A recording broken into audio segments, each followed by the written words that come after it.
C'est quoi notre but dans ce monde? Quel est notre devoir? Pourquoi on est venu dans ce monde-là? C'est la question que tout le monde se pose. Tout le monde doit se poser là. C'est dommage de passer en mangeant toute notre vie peut-être 1 million de pommes de terre et 10 tonnes de viande. C'est pour ça qu'on est venu. Pour manger un chocolat délicieux. C'est la question que le Rav David Abuhatzera, il a posée au Rav Steinman. 2 grands de la génération et qui vient et demande, tu sais quoi, je voudrais que tu me dises, c'est quoi mon but dans ce monde-là?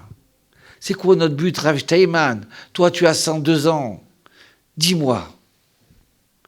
Tu as vu la première guerre, la deuxième guerre, la Shoah. Dis-moi, c'est quoi notre but?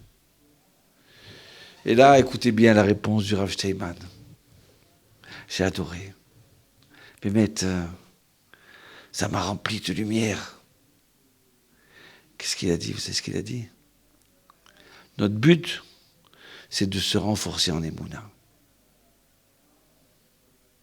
Notre but, c'est de se renforcer dans la croyance envers Dieu. Et il dit, c'est pourquoi? Alors écoutez, la suite elle est encore plus belle. On vit dans un monde de technologie. Tu veux monter les escaliers? Eh ben, pas besoin. Tu appuies sur un bouton, il y a un ascenseur qui descend. Et tu montes. Tu veux avoir de la lumière dans la maison? Eh ben, tu appuies sur le bouton. Tu veux avoir un plat chaud? Eh ben, tu mets ton plat, tu appuies sur le bouton.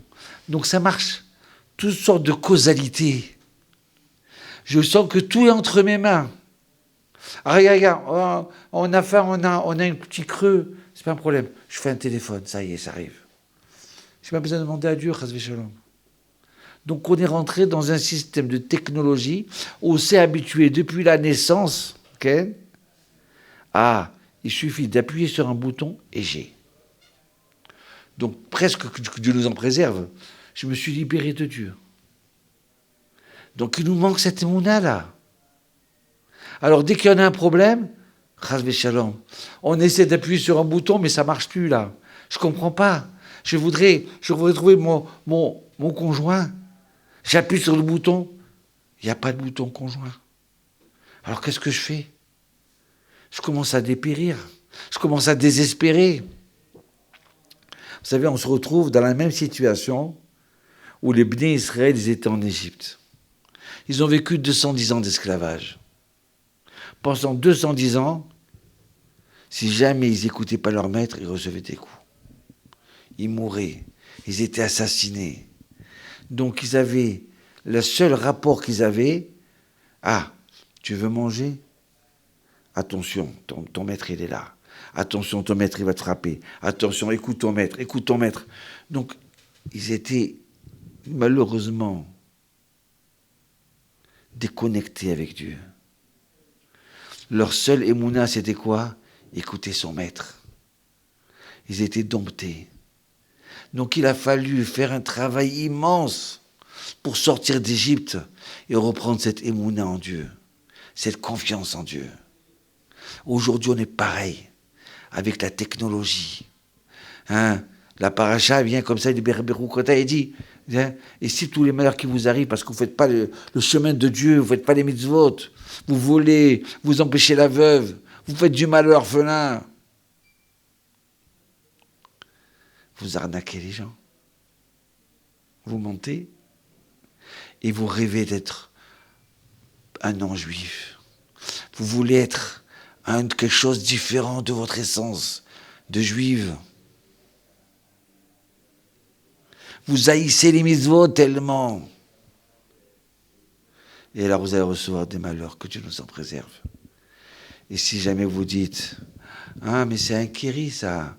Oh, mais ça c'est un hasard. Quoi, tu es parti tellement loin que tu sais plus que c'est moi qui te gronde et tu vas dire c'est un hasard, c'est une coïncidence. Hein, c'est une absence de causalité. C'est un incident naturel. On n'a pas mis assez de policiers. On n'a pas mis assez de gens. On aurait dû mieux organiser. Souvent, vous entendez comme ça à la télévision. Ça y est, on s'est entraîné. On a préparé cette soirée. Hein, il n'y aura pas d'accident. Tout est entre nos mains. Voilà. Voilà le Rav Steinman, qu'est-ce qu'il dit. Des fois, on arrive. Eh bien, c'est pas comme vous voulez. Et là, on perd tout. On perd ses sens. On rentre dans le désespoir. Combien de gens qui sont riches, ils ont perdu leur richesse. Ah, ça y est, ils sont foutus. La femme, elle a perdu sa beauté.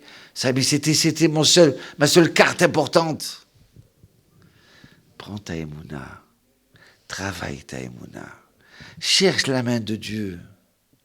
Entraîne-toi à voir à confiance. Comme s'il dit le Rav Steinman, à qui il parle? Il ne parle pas à moi. Il ne parle pas à un petit juif comme moi dans la rue de Jérusalem, ou de Tokyo, de Paris ou de New York. Il parle à Rabbi David Abou Khatsira, où dans sa maison il vivait avec Rabbi Meir, son père, il vivait du miracle.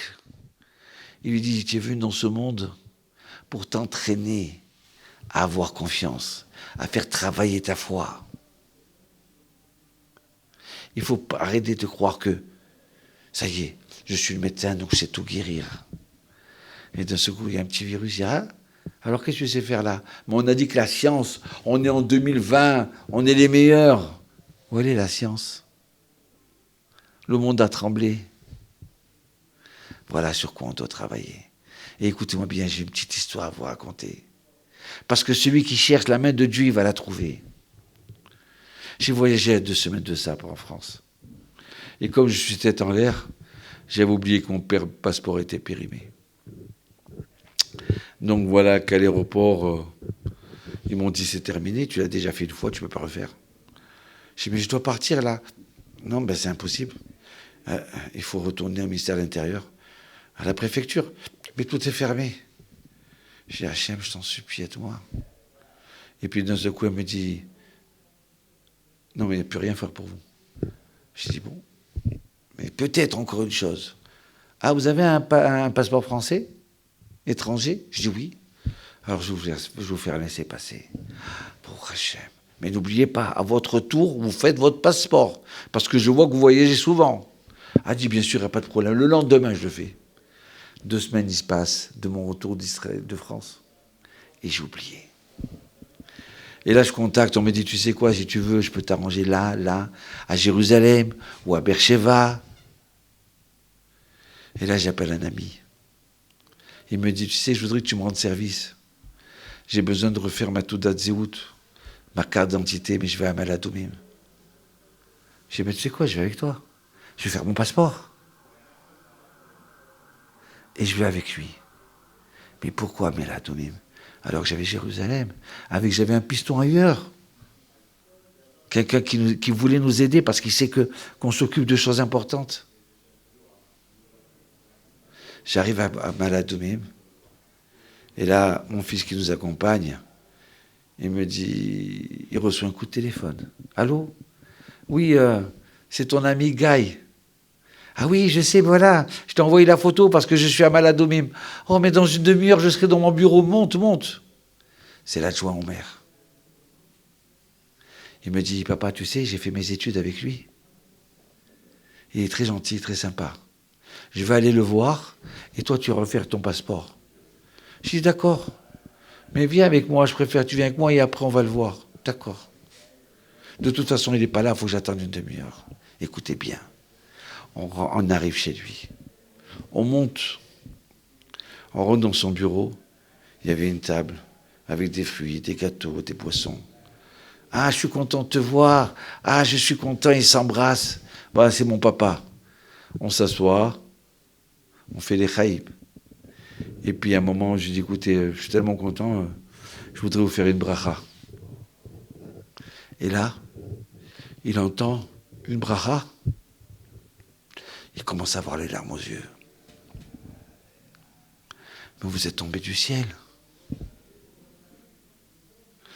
J'ai dit, qu'est-ce qui se passe? Il m'a dit, oui, je veux une bracha. Ce matin, j'ai appris une nouvelle. Je voudrais une prière pour ma santé. Ah bon, d'accord. Et c'est quoi votre maladie? Je ne peux pas vous dire. Mais dans quelques jours, je dois refaire des examens et je dois faire l'opération. Et là, ce matin, quand le docteur il m'a appelé, vous voyez, j'ai pas de kippa. Mais j'aime Dieu. Je suis un séfarade. J'aime le peuple d'Israël. J'aime les rabbanim. J'ai dit à Hachem, je suis chez moi, je dois aller travailler. J'ai pas envie d'aller travailler. On vient de m'annoncer une nouvelle dure. Hachem.